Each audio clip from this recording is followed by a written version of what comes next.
नमस्कार दोस्तों, स्वागत है सभी का आर्यंस एकेडमी के यूट्यूब प्लेटफॉर्म पर। आज के इस क्लास में हिंदी पेडागोजी के क्वेश्चन होंगे जो सीटेट के लेवल से बहुत इंपॉर्टेंट क्लास है। वीडियो को पूरा देखिएगा, स्किप मत करिएगा। चैनल को सभी लोग सब्सक्राइब करिएगा। तो चलते हैं, क्लास को स्टार्ट करते हैं बिना समय व्यक्त किए हुए। भाषा शिक्षण में खेल का सर्वाधिक महत्वपूर्ण स्थान है। भाषा शिक्षण में खेल का सर्वाधिक महत्वपूर्ण स्थान है क्योंकि भाषा शिक्षण को कम श्रम करना पड़ता है।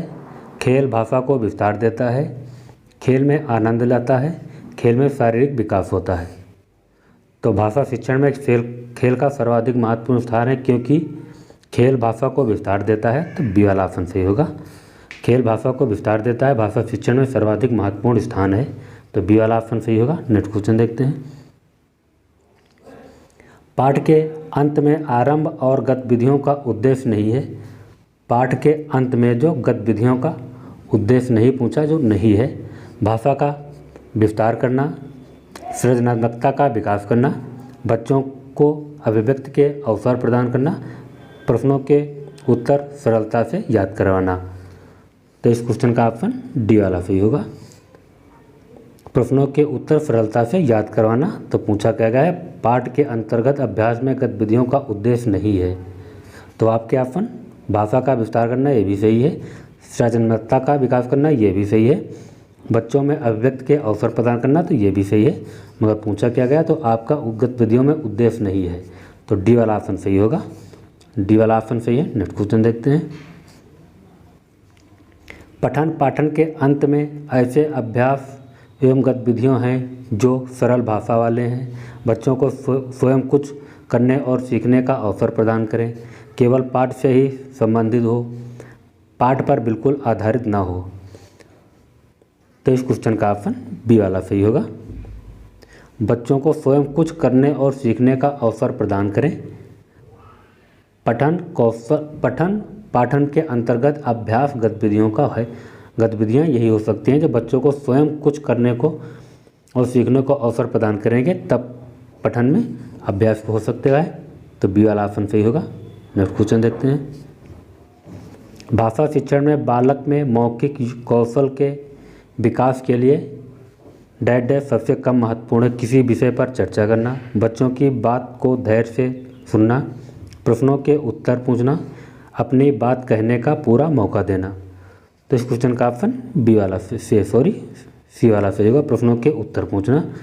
भाषा शिक्षण में बालक को मौखिक रूप से कौशल विकास के लिए प्रश्नों के उत्तर पूछना चाहिए।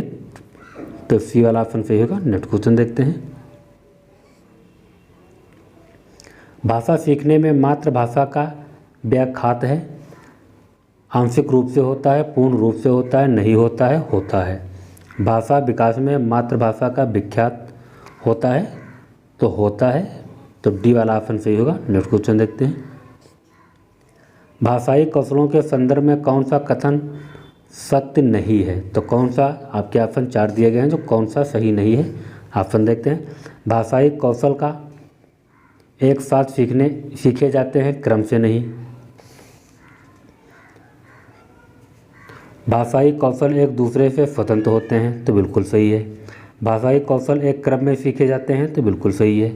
भाषाई कौशल एक दूसरे को प्रभावित नहीं करते हैं, तो ये भी सही है। तो इस क्वेश्चन का ऑप्शन फर्स्ट वाला सही होगा। भाषाई कौशल एक साथ सीखे जाते हैं, क्रम से नहीं, तो यही वाला गलत होगा। भाषाई कौशल एक साथ नहीं सीखे जाते हैं, तो फर्स्ट वाला ऑप्शन सही है। नेक्स्ट क्वेश्चन देखते हैं। भाषा सीखने में होने वाली त्रुटियों के संदर्भ में कौन सा कथन सत्य नहीं है। ऑप्शन देखते हैं। त्रुटियाँ सिखाने की प्रक्रिया का अभिन्न अंग है। त्रुटि अस्थायी होती है। भाषा सीखने में होने वाली त्रुटियाँ स्थायी होती हैं। भाषा सीखने में होने वाली त्रुटियाँ यह समझने में मदद करती हैं कि बच्चे उनके मस्तिष्क में क्या चल रहा है। तो इस क्वेश्चन का ऑप्शन सी वाला सही होगा। भाषा सीखने में होने वाली त्रुटियाँ स्थायी होती हैं। भाषा सीखने में त्रुटियाँ संदर्भ में कौन सा कथन गलत है, तो यही वाला गलत होगा। भाषा सीखने में त्रुटियाँ स्थायी होती हैं। त्रुटियाँ वो जो होती हैं स्थायी नहीं होती हैं, वो अपने समाज के द्वारा भाषा सीखी जाती है। तो सी वाला ऑप्शन सही होगा। नेक्स्ट क्वेश्चन देखते हैं।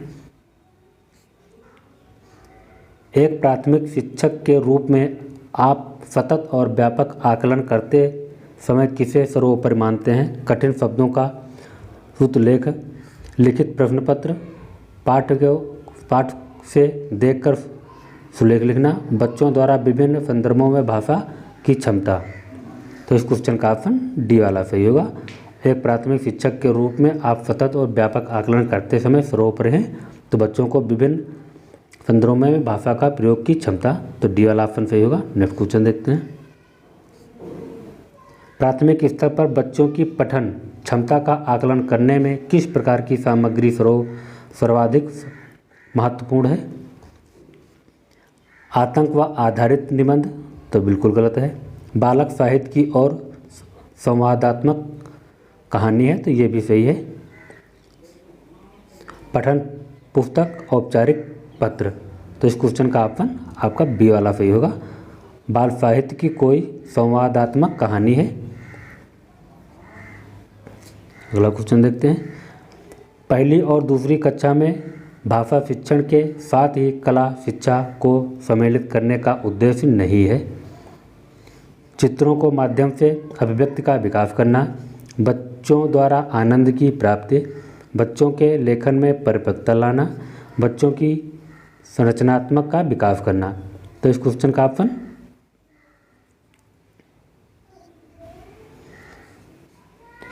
ऑप्शन सी वाला सही होगा।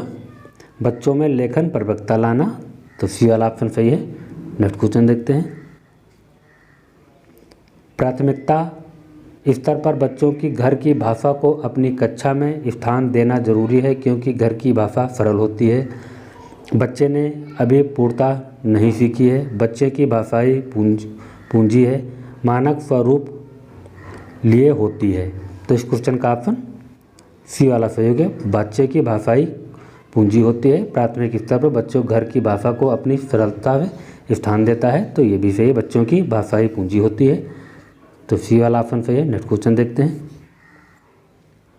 भाषा सीखने सिखाने के संदर्भ में गृह कार्य का उद्देश्य होता है सीखने को विस्तार देना, अभिभावकों को प्रसन्न करना, बच्चों में कार्य में व्यस्त रहना, कापियाँ भरवाना। तो इस क्वेश्चन का ऑप्शन फर्स्ट वाला सही होगा। सीखने को विस्तार देना, तो फर्स्ट वाला ऑप्शन सही है। नेक्स्ट क्वेश्चन देखते हैं। भाषा अर्जन के संदर्भ में कौन सा कथन सत्य है? तो भाषा अर्जन में कौन सा कथन सत्य है? भाषा सिखाना एक उद्देश्य होता है, तो बिल्कुल गलत है। समाज सांस्कृतिक परिवेश के अनुसार अर्थ ग्रहण की प्रक्रिया स्वाभाविक होती है, तो ये बिल्कुल सही है।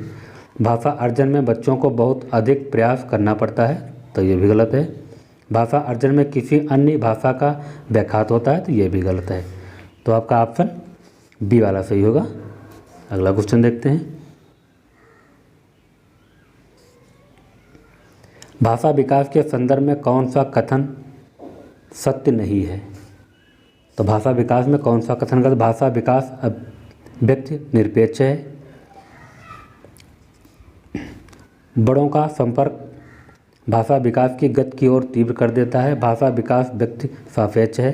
प्रारंभिक भाषाई प्रवेश की संगतता भाषाई विकास में सहायक होती है।